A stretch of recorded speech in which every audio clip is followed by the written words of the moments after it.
এরা আল্লাহকে ধোঁকা দিতে পারবে না। ওয়াল্লাযীনা আমানু, আর প্রকৃত ঈমানদার যারা আছে তাদেরকেও ধোঁকা দিতে পারবে না। এরা ঈমানদার লেবাস ধারণ করে আছে, ঈমানদারের পোশাক ধারণ করে আছে, এরা প্রকৃত ঈমানদারদেরকে ধোঁকা দিতে পারবে না। এরা মহান আল্লাহ পাক রব্বুল আলামিনকেও ধোঁকা দিতে পারবে না। তাহলে আপনি ঈমানের লেবাস ধারণ করে আছেন, আপনি নিজেকে দাবি করতেছেন ঈমানদার, আসলে কি আপনি ঈমানদার? আল্লাহর দৃষ্টিকোণ থেকে কি আপনি ঈমানদার? এবার মাইতো না, মাইতো মাত লইব কোন মন দেখো না। এরা ঈমানদারের লেবাস ধারণ করে আছে। এখন আপনি বলতেছেন আপনি ঈমানদার। আমাদের সমাজের মধ্যে দেখবেন অনেক মানুষ আছে যারা বলে আমি নামাজ না পড়লে কি হবে, আমার ঈমান ঠিক আছে। ঠিক আছে বলে না? আমাদের মধ্যে অনেক মানুষ আছে দেখবেন বলবে যে আমি সুদ খাইলে কি হবে, আমি তো আমার ঈমান ঠিক আছে। আমাদের মধ্যে অনেক মানুষ আছে দেখবেন বলে ঘুষ খাইলে কি হবে, আমার ঈমান ঠিক আছে। আসলে কি এরা ঈমান ঠিক নাই। এরা দাবি করতেছে ঈমানদার, কিন্তু আল্লাহ পাক রব্বুল আলামিনের দৃষ্টিকোণ থেকে এরা ঈমানদার নয়। এখন আপনি হিসাব মিলান, মহান আল্লাহ পাক রব্বুল আলামিনের দৃষ্টিকোণ থেকে আপনি ঈমানদার কিনা। যদি আপনার মধ্যে এই খাসলতগুলো, এই আমলগুলো থাকে, তাহলে বোঝা গেল আপনি ঈমানদার। সেটা কি? আল্লাহ পাক রব্বুল আলামিন বলেন, ইন্নামাল মুমিনুনা আল্লাযীনা ইযা যুকিরাল্লাহু ওয়াজিলাত কুলুবুহুম ওয়া ইযা তুলিয়াত আলাইহিম আয়াতুহু যাদাতুহুম ঈমানা। আল্লাহু আকবার। আল্লাহ পাক রব্বুল আলামিন বলেন, আমি আল্লাহর দৃষ্টিতে তারাই মুমিন। মহান আল্লাহ পাক রব্বুল আলামিন বলতেছেন, আমি আল্লাহর দৃষ্টিতে তারাই হচ্ছে মুমিন যাদের সামনে আমি আল্লাহর নাম নেওয়ার সঙ্গে সঙ্গে তাদের অন্তরাত্মা কেঁপে ওঠে, যাদের সামনে আমি আল্লাহ জিকির করার সাথে সাথে অন্তরাত্মা কেঁপে ওঠে, কলবের মধ্যে কম্পন সৃষ্টি হয়ে যায়। আমি আল্লাহ পাক রব্বুল আলামিনের দৃষ্টিতে তারাই হচ্ছে মুমিন। বলেন সুবহানাল্লাহ। তাহলে মুসলমান, আপনি হিসাব মিলান, আপনার সামনে মহান আল্লাহ পাক রব্বুল আলামিনের নাম নেওয়ার সঙ্গে সঙ্গে আপনার অন্তরাত্মা কেঁপে ওঠে কিনা? আমরা তো এমন মুসলমান, জানাজার মধ্যে আমরা অংশগ্রহণ করার পরেও জানাজার মাইয়িতকে সামনে নিয়ে আমরা অট্ট হাসি হাসি, আমাদের মরণের কথা স্মরণ হয় না। আজকে ইনি মরেছেন, কালকে আমি মরবো, এই ভয় আমাদের অন্তরের মধ্যে জাগ্রত হয় না। মহান আল্লাহ পাক রব্বুল আলামিনের ভয় আমাদের অন্তরের মধ্যে জাগ্রত হয় না। যদি আপনার অন্তরের মধ্যে আল্লাহর ভয় জাগ্রত হয়, মরণের কথা স্মরণ হয়, অন্তরাত্মা কেঁপে উঠে আল্লাহ নাম নেওয়ার সঙ্গে সঙ্গে, তাহলে আপনি হিসাব মিলিয়েছেন, আপনি হচ্ছেন প্রকৃত মুমিন। বলেন সুবহানাল্লাহ। তাহলে আল্লাহ নাম নেওয়ার সঙ্গে সঙ্গে যদি আপনার অন্তরাত্মা কেঁপে উঠে, কলবের মধ্যে কম্পন সৃষ্টি হয়ে যায়, তাহলে হচ্ছেন আপনি প্রকৃত মুমিন। বলেন সুবহানাল্লাহ। তাহলে আল্লাহ পাক রব্বুল আলামিন আপনাকে বলতেছেন, ইয়া আইয়ুহাল্লাযীনা আমানু উদখুলু ফিস-সিলমি কাফা, হে ঈমানদারগণ, হে মুমিনগণ, তোমরা তোমাদের নিজেদেরকে পরিপূর্ণভাবে ইসলামের মধ্যে প্রবেশ করা। বলেন সুবহানাল্লাহ। আমরা কি আমাদের নিজেদেরকে পরিপূর্ণভাবে ইসলামের মধ্যে প্রবেশ করিয়েছি? না। আমরা আমাদের নিজেদেরকে পরিপূর্ণভাবে ইসলামের মধ্যে প্রবেশ করাই নাই। আমরা অর্ধেক মানি না। আপনি যদি পরিপূর্ণভাবে ইসলামের মধ্যে নিজেকে প্রবেশ করান, তাহলে আপনাকে ইসলামের যে মৌলিক বিষয়গুলো আছে, এগুলো আপনাকে 100% মানতে হবে। অর্থাৎ আল্লাহ আপনাকে যে জিনিসগুলো আদেশ করেছেন, সেই জিনিসগুলো আপনাকে 100% পালন করতে হবে। আল্লাহ আপনাকে যে জিনিসগুলো নিষেধ করেছেন, সেই জিনিসগুলো আপনাকে 100% বর্জন করতে হবে। এমন ঈমানের মৌলিক যে বিষয়গুলো আছে, সেই মৌলিক বিষয়গুলো আপনাকে 100% মানতে হবে। মৌলিক বিষয়গুলো কি? সম্মানিত হাজিরিন, ঈমানের মৌলিক বিষয়গুলো হচ্ছে আমানতু বিল্লাহি ওয়া মালাইকাতিহি ওয়া কুতুবিহি ওয়া রুসুলিহি ওয়াল ইয়াউমিল আখির والقدر خيره وشره من الله تعالى والبعث بعد الموت আমানতু বিল্লাহ ঈমান আনলাম আল্লাহর উপর। কার উপর? আওয়াজ দিয়ে কথা বলেন না, কার উপর? শুধু আমার আওয়াজ শুনলে হবে না, ওয়াজ শুনুন। মাহফিলের মধ্যে আসলেন, যদি ওয়াজ মনোযোগ সহকারে শুনেন না, শুধু হুজুরের কথাই শুনেন আর বসে থাকেন তো হবে না। আপনাকে রেসপন্স করতে হবে, তাহলে বোঝা গেল যে আপনি ওয়াজ শুনতেছেন। আর বাচ্চারা কথা বললো না, ডিস্টার্ব হয়। এত কথা বললে হয় কিভাবে? আমানতু বিল্লাহ ঈমান আনলাম আল্লাহর উপর। কার উপর? মহান আল্লাহর উপর আপনি ঈমান আনলেন। এখন আপনি আল্লাহর উপর ঈমান আনলেন, আল্লাহকে রব মানলেন, আল্লাহকে স্রষ্টা মানলেন। আপনি হচ্ছেন আল্লাহর সৃষ্টি, আল্লাহ হচ্ছেন স্রষ্টা। শুধু আপনাকে সৃষ্টি করেছেন তা নয়, আল্লাহ পাক রব্বুল আলামিন গোটা মাখলুকাতকে সৃষ্টি করেছেন। নবমণ্ডল, ভূমণ্ডল, যত যা আছে সব কিছু মহান আল্লাহ পাক রব্বুল আলামিন সৃষ্টি করেছেন। তাহলে আল্লাহ হচ্ছেন স্রষ্টা, আল্লাহ হচ্ছেন মালিক, আল্লাহ হচ্ছেন খালিক, আল্লাহ হচ্ছেন রব্বুল আলামিন। সেই আল্লাহকে আপনাকে 100% মানতে হবে। এখন দেখবেন আমাদের সমাজের মধ্যে এক শ্রেণীর মানুষ আছে, নিজেদেরকে ঈমানদার দাবি করে, বলে আমি আল্লাহকে মানি। আমি একটু আগে বলেছি আল্লাহকে মানে, আবার কথা দিয়ে ব্যক্তি বস্তুকে আল্লাহর সমকক্ষ বানায়। আল্লাহকে মানে আবার মাজারকে আল্লাহর সমকক্ষ বানায়। আল্লাহকে মানে আবার পীরকে আল্লাহর সমকক্ষ বানিয়ে ফেলে। ঠিক না? আমরা আহলে সুন্নাত ওয়াল জামাতের আকীদার অনুসারী যারা, আমরা পীর বিদ্বেষী না, আমরা ওলিয়া উলিয়াকে মহব্বত করি।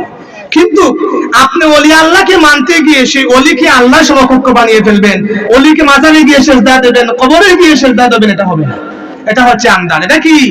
এটা হচ্ছে আন্দাজ। আপনি ঈমানদার দাবি করেন, আবার মাজারে যান, মাজারে গিয়ে আপনি সিজদা করেন, মাজারে যাবেন জিয়ারতের উদ্দেশ্যে, জিয়ারত করবেন, ওলি আল্লাহর উসিলা নিয়ে আল্লাহকে চাইবেন, কারণ ওলি আল্লাহ হচ্ছেন আপনার যত পথ প্রদর্শক।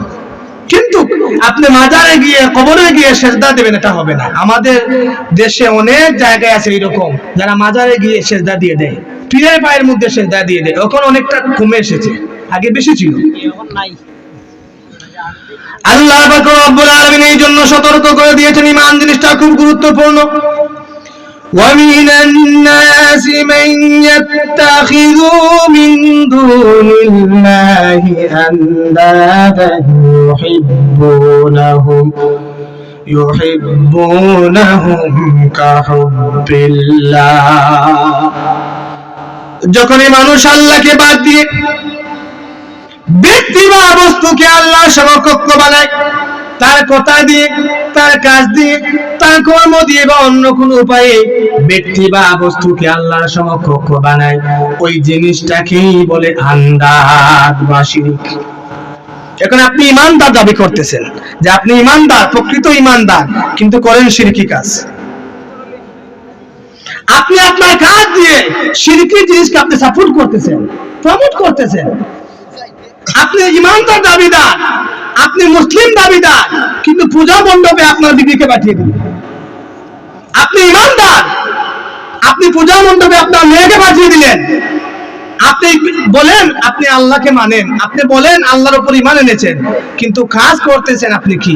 আপনি প্রমোট করতেছেন কি? আপনার কাজ দিয়ে আপনি ব্যক্তি বা বস্তুকে আল্লাহর সমকক্ষ বানিয়ে ফেলতেছেন। এই জন্য বলা হয়েছে আন্দাজ। কোন ব্যক্তি বা বস্তুকে যদি আপনি কথা দিয়ে, কাজ দিয়ে আল্লাহর সমকক্ষ বানিয়ে ফেলেন, ওই জিনিসটাই হচ্ছে আন্দাজ বা শিরক। নাউযুবিল্লাহ। সম্মানিত হাজিরিন, তাহলে আল্লাহর উপর আপনি ঈমান আনলেন, আমানতু বিল্লাহ। এখন আপনার দুইটা কাজ। কি কাজ? আল্লাহ পাক রব্বুল আলামিন বলেন, يا أيها الذين آمنوا اتقوا الله وقولوا قولا سديدا ইয়া আইয়ুহাল্লাযীনা আমানুত্তাকুল্লাহ, আপনি আল্লাহর উপর ঈমান আনার পর আল্লাহকে ভয় করবেন। কাকে ভয় করবেন? আল্লাহকে ভয় করবেন, আর ভয় করার মতো ভয় করবেন। ওয়াকুলু কাওলান সাদীদা, আর আপনি জীবনের সকল ক্ষেত্রে সদা সর্বদাই সত্য কথা বলবেন। নিরপেক্ষতা নিরিখে শালীন ভাষায়, প্রাণোজ্জ্বল ভাষায়, ভদ্র ভাষায় মানুষের সঙ্গে আপনি ব্যবহার করবেন। বলেন সুবহানাল্লাহ। আল্লাহর উপর ঈমান আনার পর দুইটা কাজ। এক নম্বর, আপনাকে কি করতে হবে? আল্লাহকে ভয় করতে হবে এবং ভয় করার মতো ভয় করতে হবে। ওয়াকুলু কাওলান সাদীদা, আর আপনার জবান দিয়ে আপনি সদা সর্বদা সত্য কথা বলবেন। বলেন সুবহানাল্লাহ। তাহলে আপনি ঈমানদার, বলেন মিথ্যা কথা। আপনি ঈমানদার, কানগুশ। আপনি ঈমানদার, আপনি সমাজের মধ্যে বিশৃঙ্খলা তৈরি করেন। আপনি ঈমানদার দাবিদার, আপনি সমাজের মধ্যে ফিতনা সৃষ্টি করেন।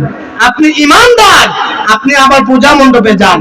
আপনি ঈমানদার, আপনি নিজেকে ঈমানদার দাবি করতেছেন, আবার আপনি কি মিথ্যা কথা বলেন।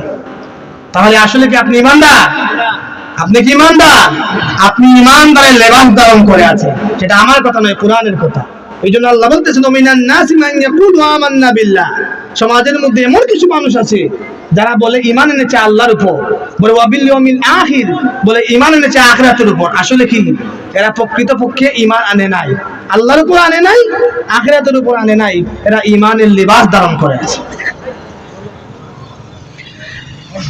আপনি এবার দুইটা কাজ, আপনার আল্লাহকে ভয় করলেন আর জবান দিয়ে সত্য কথা বললেন। এই দুইটা কাজের বিনিময়ে আল্লাহ পাক রব্বুল আলামিন আপনাকে দুইটা পুরস্কার দান করবেন। এক নম্বর পুরস্কার, ইউসলিহ লাকুম আমালাকুম ওয়া ইয়াগফির লাকুম যুনুবাকুম। এক নম্বর পুরস্কার হচ্ছে ইউসলিহ লাকুম আমালাকুম। আপনি যে নামাজ পড়েছেন, রোজা রেখেছেন, হজ করেছেন, অন্যান্য ইবাদতগুলো করেছেন, দান খয়রাত করেছেন, আমল করেছেন, ওই আমলগুলোর মধ্যে যত ভুল হয়েছে, ত্রুটি হয়েছে, আল্লাহ পাক রব্বুল আলামিন আপনার সমস্ত ভুল ত্রুটিকে ক্ষমা করে দেবেন। এক কথায় আল্লাহ পাক রব্বুল আলামিন আপনার বদ আমলকে নেক আমল দিয়ে পরিবর্তন করে দেবেন। সুবহানাল্লাহ।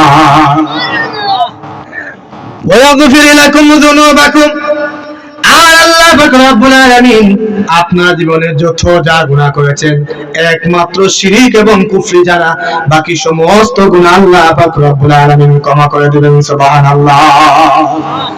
আপনি ঈমানদার দাবি করে শিরক করতে পারবেন না, ঈমানদার দাবি করে শিরককে প্রমোট করতে পারবেন না। আপনি ঈমানদার দাবি করে আপনি কি আল্লাহর সমকক্ষ কোনো ব্যক্তি বা বস্তুকে বানাতে পারবেন না। কারণ শিরক এবং কুফরির ব্যাপারে মহান আল্লাহ পাক রব্বুল আলামিন কঠোর, আল্লাহ চূড়ান্ত সিদ্ধান্ত জানিয়ে দিয়েছেন কোরআন শরীফের মধ্যে। আল্লাহ তাআলা বলেন, ইন্নাল্লাহা লা ইয়াগফিরু আন ইউশরাকা বিহি ওয়া ইয়াগফিরু মা দুনা যালিকা লিমান ইয়াশা। আমি আল্লাহ পাক রব্বুল আলামিন শিরক এবং কুফরির ব্যাপারে চূড়ান্ত সিদ্ধান্ত জানিয়ে দিয়েছি। আমি আল্লাহ পাক রব্বুল আলামিন শিরক এবং কুফরি কখনোই মাফ করব না। এই ছাড়া বান্দা আমলের মধ্যে যত বড় গুনাহ হোক না কেন, গুনাহ করতে করতে যদি পাহাড় সমপরিমাণ গুনাহ করে ফেলে, আমি আল্লাহর কাছে ক্ষমা চাই, আমি আল্লাহ চাইলে আমার বান্দাকে আমি মাফ করে দেব। কিন্তু শিরক এবং কুফরি যদি তার আমলের মধ্যে থাকে, আমি আল্লাহ শিরক এবং কুফরির ব্যাপারে চূড়ান্ত সিদ্ধান্ত জানিয়ে দিয়েছি। শিরক এবং কুফরি আমি আল্লাহ পাক রব্বুল আলামিন কখনোই মাফ করব না। আল্লাহ চূড়ান্ত সিদ্ধান্ত জানিয়ে দিয়েছেন। আজকে আমি একটু অসুস্থ, মানে কথা বলতে কষ্ট হচ্ছে। শিরক এবং কুফরির ব্যাপারে আল্লাহ কি চূড়ান্ত সিদ্ধান্ত জানিয়ে দিয়েছেন। তাহলে আমি যে কথা বলতেছিলাম যে আপনি ঈমানদার দাবি করতেছেন, আপনি নিজেকে ঈমানদার দাবি করতেছেন, আর আপনি করতেছেন সব আল্লাহ বিদ্বেষী কাজ। আপনি ঈমানদার দাবি করতেছেন, আপনি আবার কি করতেছেন? মিথ্যা কথা বলতেছেন, সুদ খাইতেছেন, পাপাচারের মধ্যে লিপ্ত হয়ে আছেন। তাহলে আসলে আপনি প্রকৃতপক্ষে ঈমানদার হতে পারেন না। প্রকৃতপক্ষে কি ঈমানদার হতে পারেন না। ঈমান সহজ কোনো বিষয় নয়। এই জন্য আল্লাহ বলতেছেন ঈমানদারগণদের, হে ঈমানদারগণ তোমরা তোমাদের নিজেদেরকে পরিপূর্ণভাবে ইসলামের মধ্যে প্রবেশ করাও। সুবহানাল্লাহ।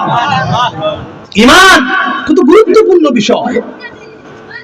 আপনি আল্লাহর উপর ঈমান আনলেন, আমানতু বিল্লাহ ওয়া মালাইকাতিহি, এরপর আপনাকে ঈমান আনতে হবে ফেরেশতাদের উপর, ওয়া কুতুবিহি, আপনাকে ঈমান আনতে হবে আল্লাহর প্রদত্ত কিতাবদের উপর, অর্থাৎ মহাগ্রন্থ আল কোরআনের উপর আপনাকে ঈমান আনতে হবে, ওয়া রুসুলিহি, এবং জীবনের সকল ক্ষেত্রে আল্লাহ রাসূলের উপর ঈমান আনতে হবে। এটা হচ্ছে আসল বিষয়। যদি আল্লাহ রাসূলের উপর আপনার আস্থা না থাকে, কিঞ্চিত পরিমাণ মনের মধ্যে সংকোচ সংশয় থাকে, তাহলে আপনি ঈমানদার নয়। আপনি কি ঈমানদার নয়? রাসূলের উপর জীবনের সকল ক্ষেত্রে আপনাকে ঈমান আনতে হবে। সাহাবী একরামগণ আল্লাহ রাসূলকে কি রকম মহব্বত করতেন, আল্লাহ রাসূলের উপর কি রকম ঈমান ছিল, কি রকম বিশ্বাস ছিল। আল্লাহ রাসূল একজন সাহাবী ছিলেন, মৃত্যুর পূর্ব মুহূর্তে ঈমান আনয়ন করেছিলেন। এর পূর্বে ইহুদি ছিলেন, কিন্তু ছিলেন ইহুদি, কিন্তু আল্লাহ রাসূলকে মহব্বত করতেন, ভালোবাসতেন। ইসলাম ধর্ম গ্রহণ করেন নাই, ঈমান আনেন নাই, কিন্তু আল্লাহ রাসূলকে মহব্বত করতেন, ভালোবাসতেন। অন্য একটি রওয়ায়াতে এসেছে, নবীজি যখন সাহাবী একরামদেরকে নিয়ে মসজিদ নববীর মধ্যে বয়ান করতেন, সাহাবী একরামদেরকে নসিহতপূর্ণ বয়ান করতেন, ওই সময় ওই ইহুদি মসজিদ নববীর মধ্যে প্রবেশ করে সাহাবী একরামগণের সঙ্গে বসে নবীজির বয়ান শুনতেন। সুবহানাল্লাহ। কিন্তু ঈমান আনেন নাই, রয়ে গেছেন ইহুদি। শুধু তাই নয়, আল্লাহর হাবিব যেই সময় মসজিদ নববীর মধ্যে প্রবেশ করতেন, নবী যখন নামাজের মধ্যে মসজিদের মধ্যে প্রবেশ করতেন, ওই সাহাবী নবীজির জুতা মোবারক হাতের মধ্যে নিয়ে বুকের মধ্যে জড়িয়ে দাঁড়িয়ে থাকতেন। নবীজিকে তো মহব্বত করতেন, এত ভালোবাসতেন, সাহাবী একরামদেরকে ভালোবাসতেন। নবীজির মাহফিলের মধ্যে যেতেন, মসজিদ নববীর মধ্যে বসে নবীজির বয়ান শুনতেন, সব কিছু করতেন, কিন্তু ঈমান আনেন নাই, ঈমান গ্রহণ করেন নাই, রয়ে গেছেন ইহুদি। হঠাৎ করে কয়েকদিন ওই ইহুদির কোনো খোঁজ খবর নাই। যেমন আমাদের বড় মসজিদের মধ্যে একজন ব্যক্তি প্রতিদিন নামাজ পড়েন, সব সময় মসজিদের মধ্যে আসেন, হঠাৎ করে যদি ওনাকে দেখা যায় না, তা আমরা সাধারণভাবে আমরা প্রশ্ন করি যে উনি কোথায় গেলেন, ওনাকে দেখা যায় না, 5 ওয়াক্ত নামাজে ছিলেন। ওই ইহুদি হঠাৎ করে নিখোঁজ হয়ে গেলেন। দীর্ঘদিন হয়ে গেল, নবীজি সাহাবীদেরকে বললেন ওই ইহুদি কোথায়? সাহাবী একরামগণ বললেন, ইয়া রাসূলুল্লাহ, ইয়া হাবিবাল্লাহ, ওই ইহুদি অসুস্থ মুমূর্ষু অবস্থায় আছেন, কোন সময় ওনার দেহ থেকে প্রাণটা চলে যায়। নবীজি বললেন, সাহাবীরা চলো চলো, আমরা ওই অসুস্থ রোগীকে দেখে আসি, ওই ইহুদিকে দেখে আসি, ওই ইহুদির বাড়িতে চলো। তাহলে এখান থেকে প্রমাণ হয় অসুস্থ ব্যক্তিকে দেখা হচ্ছে নবীজির সুন্নাহ। নবীজির কি সুন্নাহ। কোন অসুস্থ ব্যক্তি যদি থাকেন, ওনার বাড়িতে গিয়ে ওনাকে দেখা কি নবীজির সুন্নাহ। নবীজি কয়েক মুষ্টি খাজুর নিলেন, সাহাবী একরামদেরকে সাথে নিয়ে ইহুদির বাড়ির মধ্যে গেলেন। ইহুদির বাড়ির মধ্যে গিয়ে দেখলেন নবীজি মুমূর্ষু অবস্থায় ইহুদি বিছানার মধ্যে শুয়ে আছেন। নবীজিকে দেখে ওই ইহুদি বিছানা থেকে উঠলেন, বিছানা থেকে উঠে একটু চেষ্টা করলেন এবং বসলেন, আল্লাহ তৌফিক দিয়েছেন। নবীজিকে ইহুদি বললেন, ইয়া রাসূলুল্লাহ, ইয়া হাবিবাল্লাহ, কয়েকদিন যাবত খুব বেশি অসুস্থ, যার কারণে আপনার দরবারে যেতে পারি নাই, হাজিরা দিতে পারি নাই। নবীজি বললেন, ও ইহুদি, আমি শুনেছি তুমি অসুস্থ, তোমাকে দেখার জন্য তোমার বাড়িতে চলে এসেছি। ও ইহুদি, তুমি প্রত্যেকদিন আমার দরবারে যাইতে, আমার সাহাবীদের সঙ্গে বসতে, আমার বয়ান শুনতে, এমনকি আমি মসজিদের মধ্যে নামাজের জন্য প্রবেশ করলে আমার জুতা মোবারক তোমার বুকের মধ্যে জড়িয়ে দাঁড়িয়ে থাকতে। আবার আমি তোমাকে তোমার বাড়িতে দেখতে এসেছি। ও ইহুদি, এই যে মহব্বত, এই যে ভালোবাসা, এটা দুনিয়ায় এই মহব্বত, তুমি আমাকে মহব্বত করো, আমি তোমাকে মহব্বত করি, তোমাকে দেখতে এসেছি। এই যে মহব্বত, এই যে ভালোবাসা দুনিয়া, পরকালে তোমার জন্য আমি রাসূলুল্লাহ কিছু করতে পারবো না। ইহুদি বুঝতে পারলেন নবীজি কি ইঙ্গিত করেছেন, দেখুন ইমান জিনিসটা কি। ইহুদি বুঝতে পেরেছেন নবীজি কি ইঙ্গিত করেছেন। ইহুদি একবার আকাশের দিকে তাকান, আর একবার নিজের পিতার দিকে তাকান, নিজের পিতাও তো ইহুদি। একবার নবীজির চেহারা আনোয়ারের দিকে তাকান, আর একবার আকাশের দিকে তাকান, কখন আজরাইল চলে আসে জানটা নিয়ে চলে যায়। আবার আরেকবার নবীজির দিকে তাকান, আরেকবার ইহুদি নিজের পিতার দিকে তাকান। যখন নিজের পিতার দিকে তাকালেন, আল্লাহ পাক রব্বুল আলামিন ওই ইহুদির পিতাকে হেদায়েত দান করে দিলেন। সুবহানাল্লাহ। ওই ইহুদির পিতা বললেন, ও বাবা, তুমি দীর্ঘদিন ধরে মুহাম্মদ সাল্লাল্লাহু তাআলা আলাইহি সাল্লামের দরবারে যাইতেছো, নবীজির বয়ান শুনতেছো। প্রথম দিকে আমি তোমাকে বাধা দিয়েছি, কারণ আমি শুনেছি মুহাম্মদ জাদু করে, যার কারণে প্রথম দিকে তোমাকে বাধা দিয়েছি। যখন দেখলাম মুহাম্মদের দরবারে যাওয়ার পর, মুহাম্মদের কাছে যাওয়ার পর, নবীজির কাছে যাওয়ার পর তোমার মধ্যে পরিবর্তন চলে এসেছে।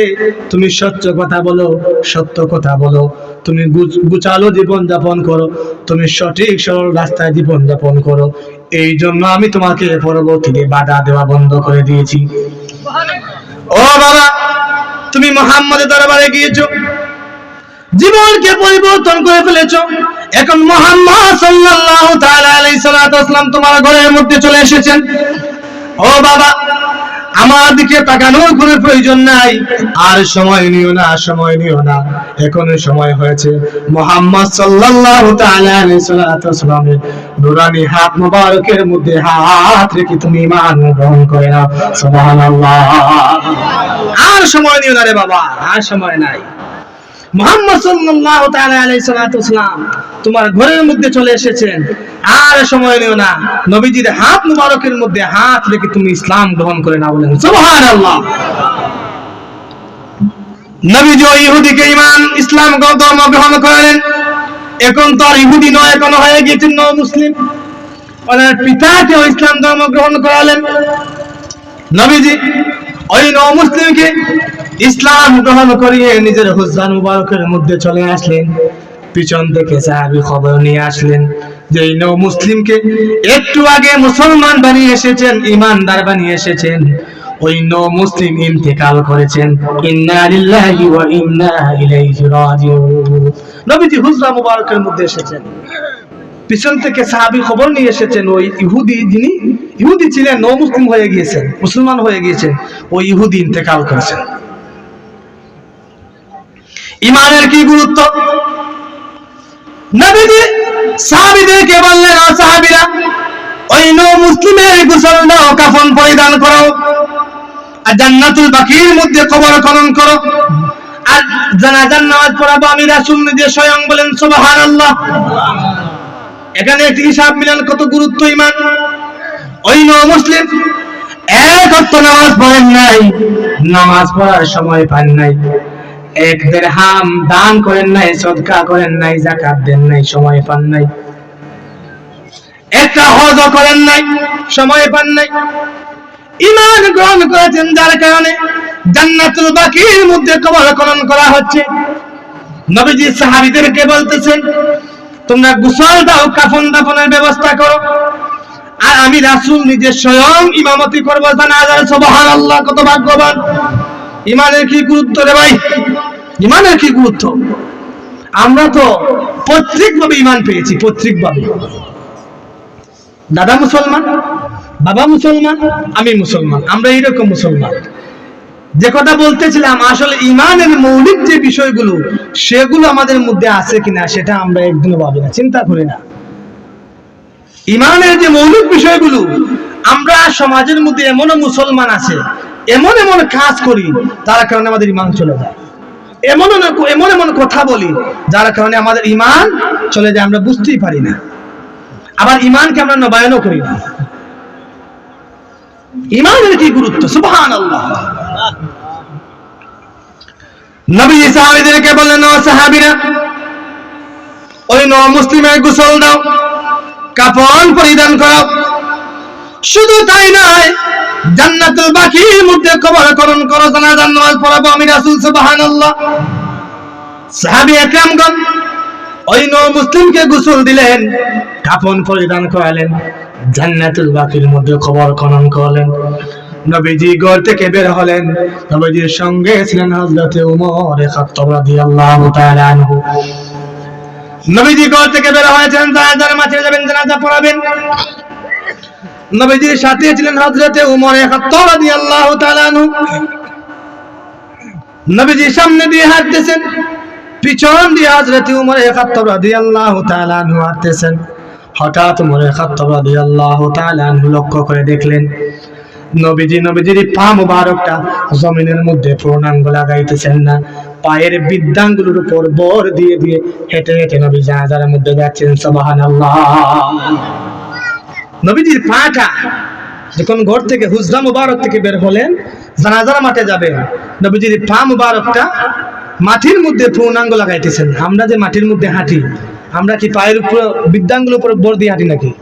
পূর্ণাঙ্গ পা মাটির মধ্যে ছাপ দিয়ে আমরা হাঁটি। নবীজি হাঁটতেছেন পায়ের বৃদ্ধাঙ্গুলোর উপর বর দিয়ে দিয়ে, পূর্ণাঙ্গ পাটা জমিনের মধ্যে লাগাইতেছেন। জানাজা শেষ হয়ে গেল, দাফন কাফন শেষ হয়ে গেল। হযরত ওমর খাত্তাব রাদিয়াল্লাহু তাআলা নবীজির কাছে আসলেন, এসে বললেন, ইয়া রাসূলুল্লাহ, ইয়া হাবিবাল্লাহ, আমার পিতা মাতা আপনার কদম মুবারকের মধ্যে কুরবান হয়ে যাক। সাহাবী একরামগণ কি রকম আদব রেখে নবীজির সঙ্গে কথা বলতেন, কি রকম আদব রেখে বলতেছেন। কি ওমর খাত্তাব, যিনি হচ্ছেন অর্ধ পৃথিবীর খলিফা, যে ওমরের বয়ে পৃথিবীর শাসকরা, অর্ধ পৃথিবীর শাসকরা থরথর করে কাঁপতেন। হাদিস শরীফের মধ্যে এসেছে হযরত ওমর খাত্তাব রাদিয়াল্লাহু তাআলা আনহু যে রাস্তা দিয়ে যাইতেন, সেই রাস্তা দিয়ে 40 দিন পর্যন্ত শয়তান যাইত না। এত ভয় পাইতো ওমরকে, যিনি হচ্ছেন অর্ধ পৃথিবীর প্রেসিডেন্ট ছিলেন হযরত ওমর খাত্তাব রাদিয়াল্লাহু তাআলা আনহু। ওনার খেলাফতের আমলে তৎকালীন সময় পশ্চিমা বিশ্ব আরব কান্ট্রিতে এসে খাজনা দিয়ে যাইত। সুবহানাল্লাহ। গোটা অর্ধেক পৃথিবীকে শাসন করেছিলেন। সেই উমর নবীজির সামনে এসে নমনীয় হয়ে আদব রেখে কথা বলতেছেন, ইয়া রাসূলুল্লাহ, ইয়া হাবিবাল্লাহ, আমার পিতা মাতা আপনার কদম মুবারকের মধ্যে কুরবান হোক। সুবহানাল্লাহ। ইয়া রাসূলুল্লাহ, ইয়া হাবিবাল্লাহ, আপনি যখন মুসলিমের জানাজা দেওয়ার জন্য ঘর থেকে বের হলেন, ইয়া রাসূলুল্লাহ, ইয়া হাবিবাল্লাহ, আমি চেয়ে দেখলাম আপনার পূর্ণাঙ্গ পাটা জমিনের মধ্যে লাগাইলেন না। আপনার পায়ের বৃদ্ধাঙ্গুলের উপরে হেঁটে হেঁটে আপনি জানাজার মধ্যে অংশগ্রহণ করলেন, এর কারণ কি?